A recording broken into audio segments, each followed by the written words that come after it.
Namo Didapa. Thank you for joining me for our daily practice check-in. Listen, listen, listen. This beautiful sound calls us back to our true home.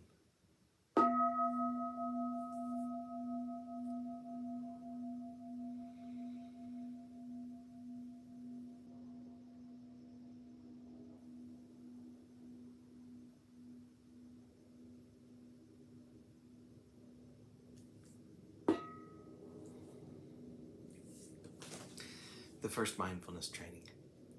Aware of the suffering caused by the destruction of life, I vow to cultivate compassion and learn ways to protect the lives of people, animals, plants, and minerals. I'm determined not to kill, not to let others kill, and not to condone any act of killing in the world, in my thinking or in my way of life.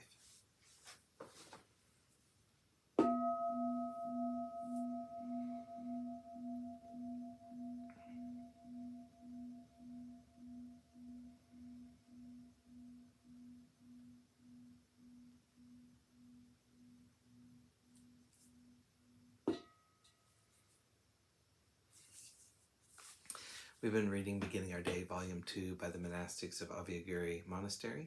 Today we're finishing a section on the best potato salad I've ever made by Ajahn Amaro.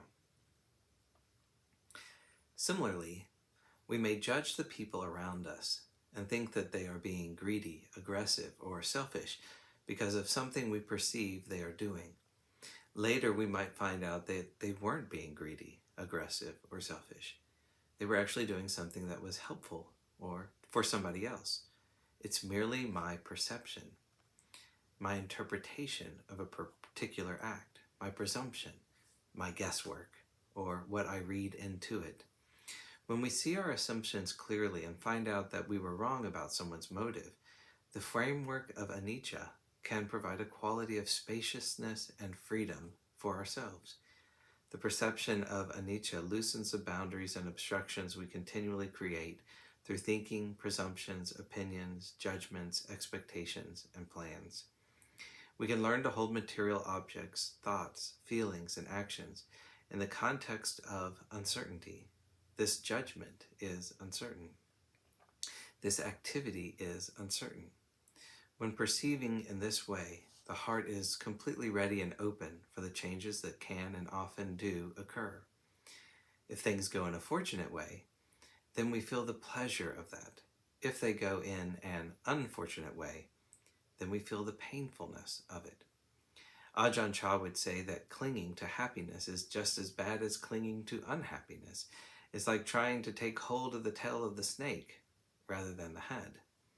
If things go in a fortunate way, we might be clinging to unhappiness and say to ourselves, "Oh, great, now I have it. This is excellent," which means the heart has invested in that happiness. This happiness is like the tail of the snake.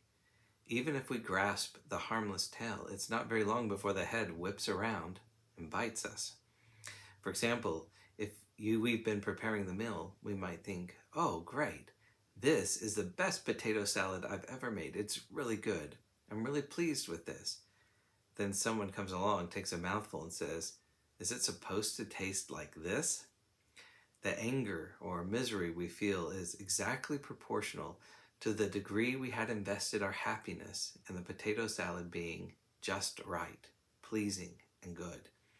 So we can learn to see that judgment as it's arising and consider, is a salad truly good? It's uncertain. That way we don't take hold of the snake's tail. If someone says it's bad, we can realize that it's simply their judgment and the snake's head doesn't bite us. We might say to ourselves, "That person's a fool for thinking that." But then we can see that this too is our own judgment. Good salad or bad salad is just the way we perceive things. It was uncertain to begin with. When we see this clearly, the causes for conflict, confusion, stress, and living a burdened life are no longer generated.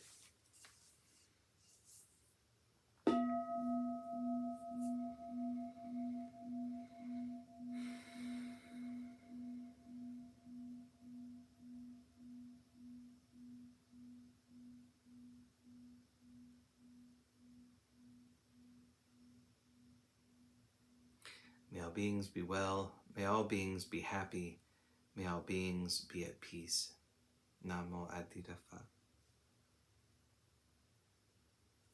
Thanks so much for joining me today.